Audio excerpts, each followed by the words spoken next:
હવે આગળ દાખલા નંબર 6 જોઈએ। નીચે આપેલી જોડીમાંથી કઈ જોડી સમાન સમય સંખ્યાનું નિરૂપણ કરે છે? તો તમે પહેલું જોશો, સમાન સમય સંખ્યા એટલે ચિહ્ન પણ સરખું આવવું જોઈએ। તો એ પહેલામાં જુઓ, -7/21 આનો જવાબ આવે ઋણ, આનો જવાબ આવે ધન, એટલે આ કદી હોય નહીં।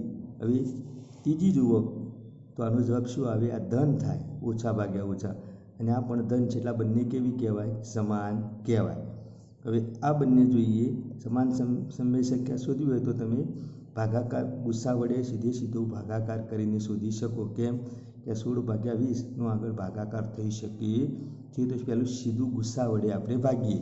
તમે જોશો તો 16 અને 20નો આપણે ગુસ્સા લઈએ તો -16/20, તો 16 અને 20નો ગુસ્સા કેટલો થાય? એવો મોટામાં મોટો કયો ઘડ્યો? જે બંનેમાં 16 આવે અને 20 પણ આવે, તો તમે 2થી ચાલુ કરશો તો 2 × 8 = 16 અને 2 × 2 = 20, પણ હજુ 4નો ઘડિયો છે તો 4 × 4 = 16 થાય, 4 × 5 = 24, એટલે મોટામાં મોટો કોણ થાય? 4નો ઘડિયો। એટલે 4નો ઘડિયો મોટામાં મોટો, એટલે ગુસ્સા કેટલો થાય? 4। તો ગુસ્સા વડે ભાગીએ, -16/4, 20/4, એટલે જવાબ આવે -4/5। તો -4/5ને તમે આગળ આવી રીતના લાવીને લખી શકો કે માઇનસ આગળ અને 4/5। તો બીજું છે 20/25, તો 20 અને 25નો ગુસ્સા કેટલો થાય? મોટામાં મોટો ઘડિયો કયો? 5 × 4 = 20 થાય, 5 × 5 = 25 થાય, તો ગુસ્સા થયો 5। તો બંનેને 5 વડે ભાગીએ, અંશ અને છેદને, તો 20/5 થાય 4, અને -25/5 થાય કેટલા થાય? -5। તો આપણે આગળ લખ્યું તેમ કે આ ઋણ છે, તો ઋણને તમે આગળ લખી શકો -4/5। તો આ બંને કેવી થઈ? સમાન થઈ, -4/5, અને આ પણ -4/5, તો બંને કેવી થઈ? સમાન થઈ। હવે એક સમજવા માટે લઈએ કે આ -5/9, 7મો દાખલો, અને બીજી છે 5/-9, તો તમે અહીંયા જોશો પહેલી નજરે તો આ કેવી છે? ધન સમય છે। કેમ કે આ બંને ઋણ છે, એ જવાબમાં શું આવે? ધન। જ્યારે આ એક ભાગ્યા અને એક ઓછા એટલે ઋણ, તો ધન અને ઋણ બંનેમાં 5/9, 5/9 તો છે જ, પણ આ બંને સમાન સમય સંખ્યા ન કહેવાય। કેમ કે આમાં નિશાની ધન થઈ જાય, આમાં ઋણ થઈ જાય, એટલે આ બંને સમાન નથી, માટે આ બંને સમાન નથી। બાકીના દાખલા તમારે લેશનમાં ગણવાના રહેશે। હવે જુઓ આગળ દાખલા નંબર 7 જોઈએ। નીચે આપેલ સમય સંખ્યાઓને અતિ સંક્ષિપ્ત સ્વરૂપે ફરીથી લખો। અતિ સંક્ષિપ્ત સ્વરૂપે લખવાની છે, તો અતિ સંક્ષિપ્ત સ્વરૂપ એ લખવું હોય તો તમે સીધું ગુસ્સા વડે ભાગી શકો। ગુસ્સા વડે સીધું ભાગી શકો, તો આપણે જોઈએ 25/45, બીજો નંબરનો દાખલો, તો આનો ગુસ્સા કેટલો થાય? 25 નો 45નો, મોટામાં મોટો ઘડિયો કયો? જેમાં 25 પણ આવે ને 45 પણ આવે, તો 5 × 5 = 25, ને 5 × 9 = 45, એટલે 5 સૌથી મોટામાં મોટો ઘડિયો। તો ગુસ્સા 5 વડે આપણે એનો ભાગાકાર કરીએ બંનેને, અંશ છેદને, તો 25/5 લખીએ, અને છેદમાં 45 હતા, તો 45/5, 25/5 એટલે 5, 45/5 એટલે 9। આ 5 9માં શું થયું? અતિ સંક્ષિપ્ત રૂપ। કેમ કે આપણે સીધા ગુસ્સા વડે ભાગ્યા, એટલે એમાં એક સિવાય કોઈ બીજો સામાન્ય અવયવ રહેતો નથી। હવે બીજો જોઈએ એક આગળ દાખલો નંબર -8/10, -8/10, તો અહીંયા તમે ભલે માઇનસ રહી, 8 અને 10નો ગુસ્સા કેટલો થાય? મોટામાં મોટો ઘડિયો કયો? 4 × 2 = 8 અને 5 × 2 = 10, બાકી 3ના ઘડિયામાં ના આવે, 5ના ઘડિયામાં બંને આવે નહીં, ને મોટામાં મોટો ઘડિયો 2, તો એનો ગુસ્સા થયો 2। તો હવે એને 2 વડે ભાગીએ, તો -8/10, -8/2, 10/-2, -8/2 કેટલા થાય? -4, 10/2 કેટલા થાય? 5, તો -4/5 એ શું થયું? આનું અતિ સંક્ષિપ્ત રૂપ થયું, અતિ સંક્ષિપ્ત રૂપ। હવે આમાં કોઈ એક સિવાય કોઈ બીજો સામાન્ય અવયવ નથી, એટલે આ કેવું છે? એનું અતિ સંક્ષિપ્ત રૂપ। હવે આગળ દાખલો જોઈએ એ દાખલા નંબર 8 છે। ગ્રેટર ધેન, લેસ ધેન અને બરાબરમાંથી યોગ્ય સંકેત પસંદ કરી ખાલી જગ્યામાં ભરો। તો અગાઉ આપણે સમજ્યા કે વિષમછેદી હોય તો એને સમછેદી બનાવવી પડે અને એ બનાવવા માટે લસા લેવું પડે છેદમાં રહેલી બે સંખ્યાઓનો. અને પછી સમાન સમય સંખ્યા એની શોધી કાઢો. એ કયો સંકેત આવશે એ ખબર પડી જશે કે તેનું. તો અહીંયા છે ત્રીજો જોઈએ -7/8 અને 14/-16. તો હવે તમે જોશો તો અહીંયા આપણે બંનેનો શું લઈએ છીએ? લસા. બંનેનો શું લઈએ છીએ? લસા લઈએ છીએ. એ પહેલો આપણે ત્રીજા નંબરનો દાખલો જોયો આપણે. તો અહીંયા 8 અને -16. 8 અને -16નો લસા કેટલો થાય? 16. 8 અને 16નો લસા લઈએ તો કેટલો થાય? 16 થાય.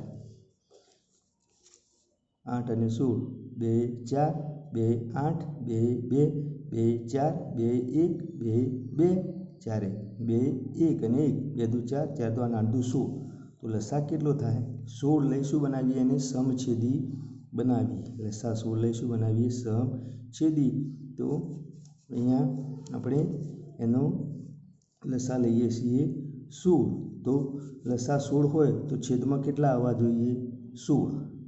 તો -7/8 હતો. છેદમાં આપણે લાવવા છે 16. તો 2 વડે ગુણવા પડે તો 2 વડે ગુણ્યા. તો આને પણ ગુણવા પડે તો આને પણ ગુણ્યા. તો જવાબ આપશે -7 × 2 -14 અને 8 × 2 એટલે 16. હવે બીજી સંખ્યા લઈએ -14/-16. 14/-16. તો હવે તમે જોશો અહીંયા માઇનસની નિશાની છે. તો આપણે છેદમાં માઇનસ નિશાની રહેવી જોઈએ. અને એ રીતે આપણે છેદ શું છે? 16 છે. તો આપણે -1 વડે ભાગીશું. -1 વડે ભાગીશું તો જ આપણે અહીંયા છેદ 16 છે ને અહીંયા પણ ધન કરવા માટે તો જ સરખામણી થઈ શકે ને. 16 તો અહીંયા બંનેને -1 વડે ભાગીશું. તો 14/-1 બરાબર -14. 16/-1 બરાબર શું થઈ જશે? છેદમાં ધન આવશે. એટલે આપણે બંનેને સરખાવી શકીએ. તો હવે તમે જોશો તો આ બંને કેવી છે જુઓ.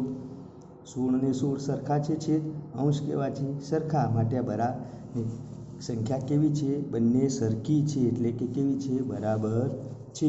હવે આગળ એક દાખલો જોઈએ.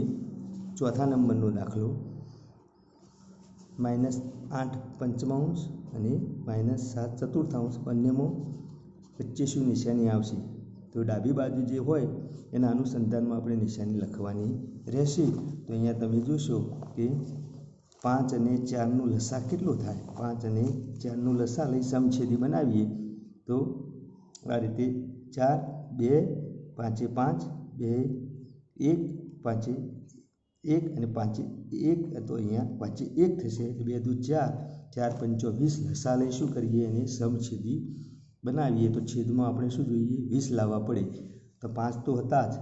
20 લાવવા માટે 4 વડે ગુણ્યા. તો આને પણ 4 વડે ગુણવા પડે. એટલે 8 ચોક -32/20 થાય. અને બીજું છે -7/4 બરાબર -7 ગુણ્યા 4 ગુણ્યા 5 છેદમાં 20 લાવ્યા. તો અહીંયા પણ 5 વડે ગુણવા પડે. તો થશે 7 5 -35 4 5 20. હવે તમે જોશો તો આપણે આ બંને મળ્યા -32/20 અને બીજું મળ્યું -35/20. તો છેદ સરખા છે. તો તમે અંશ સરખાવો તો શું થાય? તો તમે કહેશો કે -32 કેવા છે? -35 કરતો મોટા છે. કેવા છે? -35 કરતો મોટા. તો -20 આમ કરીએ. તો હવે -32/20 શું છે? આ છે -8/5. અને આ શું છે? 7/4 છે. 35/20. એટલે નિશાની કેવી આવશે? ગ્રેટર ધેનની. બંને વચ્ચે નિશાની આવશે કેવી? ગ્રેટર ધેનની. તો આ રીતે તમે શોધી શકો. હવે દાખલા નંબર 9 જોઈએ. દાખલા નંબર 9 કે નીચેનામાં દરેકમાં કઈ સંખ્યા મોટી છે? બે સંખ્યાઓનો જોડકા આપે છે. એમાંથી કઈ સંખ્યા મોટી છે એ નક્કી કરવાની છે. તો આપણે જોઈએ કે એમાં કોણ મોટું ને કોણ નાનું. તો અહીંયા તમે બીજા નંબરનો આપણે દાખલો જોઈએ. બીજા નંબરનો તો એમાં છે -5/6 અને -4/3. બંને ઋણ છે એટલે લસા ફરજિયાત લેવો પડે. જો એક ધન ને એક ઋણ હોત તો તમે મોઢે કહી દોત કે ઋણ હોય નાની અને ધન હોય મોટી. તો અહીંયા -5/6 તો 6 અને 3નો લસા કેવો છે? વિષમછેદી છે. તો 6 અને 3નો લસા કેટલો થાય? તો 2 વડે ભાગ ચાલશે તો 3 અને અહીંયા થશે 3 ના 3. અહીંયા 3 વડે ભાગ ચાલે તો અહીંયા 1 2 તરી 6. 6 કેવો થયો? લસા લઈ સમછેદી બનાવીએ તો -5/6 બરાબર શું થાય? છેદમાં કેટલા લાવવાના છે? 6 અને 6 આપેલા છે તો આપણે 1 વડે ગુણીશું તો 6 ગુણ્યા 1. તો આને પણ ગુણવા પડશે 1 જ વડે. તો બરાબર શું થયું? -5/6 એટલે એની એ સંખ્યા થઈ છેદમાં 6 એટલે. અને બીજી કઈ છે? -4/3 તો બરાબર અહીંયા 3 છે, છેદમાં કેટલા લાવવા છે? 6 તો 2 વડે ગુણીશું તો આને પણ 2 વડે ગુણીશું એટલે જવાબ થશે 4 દુ -8/6. તો હવે તમે સહેલાઈથી કહી શકશો કે કઈ સંખ્યા મોટી છે. છેદ સરખા છે તો અંશ સરખાવો. તો આપણે -5 અને અહીંયા છે -8. તો ઋણ સંખ્યા માટે તમે જાણો છો કે જેમ આંકડો નાનો તેમ એ સંખ્યા મોટી. એટલે અહીંયા શું આવશે? ગ્રેટર ધેન -5/6 ગ્રેટર ધેન -5 છે. 5/6 કોનો લાગુ પડે છે? પોતે જ છે ને આ કોને લાગુ પડે છે? -4/3 ને. એટલે બંનેમાં મોટી કોણ? -5/6. આ કેવી છે? મોટી છે. હવે ચોથા નંબરનો દાખલો જોઈએ. -3.2 અને બીજી છે -3.4. આ કેવી છે? મિશ્ર સંખ્યા છે. કેવી છે? મિશ્ર છે. તો એને અશુદ્ધમાં ફેરવી દઈએ. 7 તરી 21 ને 2 23 થાય. -23/7 થઈ. અને અહીંયા 3 પંચો 15 ને 4 -19 ભાગ્યા કેટલા થાય? 5. તો આ બંનેમાંથી હવે કોણ મોટું કોણ નાનું એ નક્કી કરવા માટે વિષમછેદી છે તો લસા લઈએ. તો લસા 5 અને 7નો કેટલો થાય? 5 × 35 થાય. બરાબર. બંને કેવી છે? અવિભાજ્ય છે. એટલે સીધો ગુણાકાર કરીને તમે લઈ શકો. લસા બરાબર 35 થાય. તો 35 છેદમાં લાવવાના છે. તો આ હવે -23/7 છેદમાં 35 લાવવાના છે. તો 5 વડે ગુણીશું તો આને પણ 5 વડે ગુણીશું. 23 × 5 થાય -115/35. અને બીજી છે -19/5 છે. 7 વડે ગુણીશું તો આને પણ 7 વડે ગુણીશું તો 19 થાય 133 એટલે -133/35. તો આ બંનેમાંથી આપણે કઈ જોઈએ છે? કઈ મોટી છે? તો -115 છેદ તો સરખા જ છે તો અંશ સરખાવો. -115 મોટા કે -133? તો આગળના જેવું કે ઋણ સંખ્યા બંને ઋણ હોય તો જે સંખ્યાનો આંકડો નાનો એ કેવી હોય? મોટી. એટલે આપણે થશે કે -115 મોટા છે -133 કરતો. તો -115 કોને લાગુ પડે છે? તો આપણે શોધ્યું 3 આને લાગુ પડે છે. તેથી -3.2 ગ્રેટર ધેન -3.4 આને લાગુ પડે છે. તો આ રીતે તમે કઈ મોટી સંખ્યા છે? -3.2 કેવી છે? બંનેમાં મોટી છે. આ રીતે તમે શોધી શકો. હવે છેલ્લો દાખલો જોઈએ. દાખલા નંબર 10 એ નીચે આપેલી સમય સંખ્યાઓને ચડતા ક્રમમાં લખો. તો અહીંયા 3 સમય સંખ્યાઓ છે. 3 દાખલા છે. તો આમાંથી એક જોઈશું આપણે. આમાં તો છેદ સરખા છે એટલે આમાં નથી. આ 3 કેવી છે? વિષમછેદી. તો ચડતા ક્રમમાં ગોઠવવાની હોય તો સૌથી નાની સંખ્યા પહેલી લખાય, પછી એનાથી મોટી, પછી એનાથી મોટી, તો ચડતો ક્રમ કહેવાય. તો અહીંયા આપણે દાખલા નંબર લઈશું. દાખલા નંબર 3 લઈએ કે -3/7 -3/2 અને ત્રીજી છે -3/4. તો આ કેવી છે? વિષમછેદી છે. વિષમછેદી હોય તો શું લેવું પડે? લસા લેવું પડે. તો લસા લઈએ. 2, 4 અને 7નો લસા કેટલો થાય? તો 2નો 1 અહીંયા થશે 2, તો અહીંયા 7ના 7 રહેશે. અહીંયા 2ના 1, અહીંયા 1 અને 7ના 7. હવે એકલા 7 વધ્યા તો 7, 2 દુ 4, 4 સિત્તો 28. લસા કેટલો થયો? 28. લસા 28 લઈ શું કરીએ? સમછેદી બનાવીએ. તો અહીંયા -3/7 છે. તો એને લસા લઈ સમછેદી બનાવીએ તો કેટલા છેદમાં આવવા જોઈએ? 28. તો 7 છે તો 4 વડે ગુણીએ તો આવે છેદને. તો 3 ચોક -12/28. 1 માટે થયું. હવે બીજી સંખ્યા કઈ છે? -3/2. તો એનું લઈએ. છેદમાં 2 છે, 28 લાવવાના છે તો કેટલા વડે ગુણીશું? 14 વડે. તો 2 × 14. તો અંશમાં પણ -3 × 14 એટલે 14 - 42 કેટલા થશે? 14 દુ 28 થયા. હવે ત્રીજી સંખ્યા છે -3/4. છેદમાં 4 છે, આપણે લાવવાના છે 28. તો 7 વડે ગુણીશું તો ઉપરના અંશને પણ ગુણવા પડે એટલે -3 × 7. 3 સિત્તો -21/28. હવે છેદ સરખા થઈ ગયા. જુઓ 28, 28, 28. નિશાની પણ બંને ત્રણેયમાં ધન છે. તો હવે આ ત્રણમાંથી આપણે ચડતો ક્રમ ગોઠવવાનો છે. તો ચડતા ક્રમમાં સૌથી નાની સંખ્યા પહેલી લખાય. તો અહીંયા તમે -12, -42, -21 તેમાં સૌથી નાનું કોણ? આ બધી ઋણ સંખ્યાઓ છે. તો ઋણ સંખ્યામાં જેમ સંખ્યા મોટી એમ એ શું કહેવાય? નાની. એ -42/28. પછી એના કરતાં સહેજ મોટી કઈ આવશે? -21/28.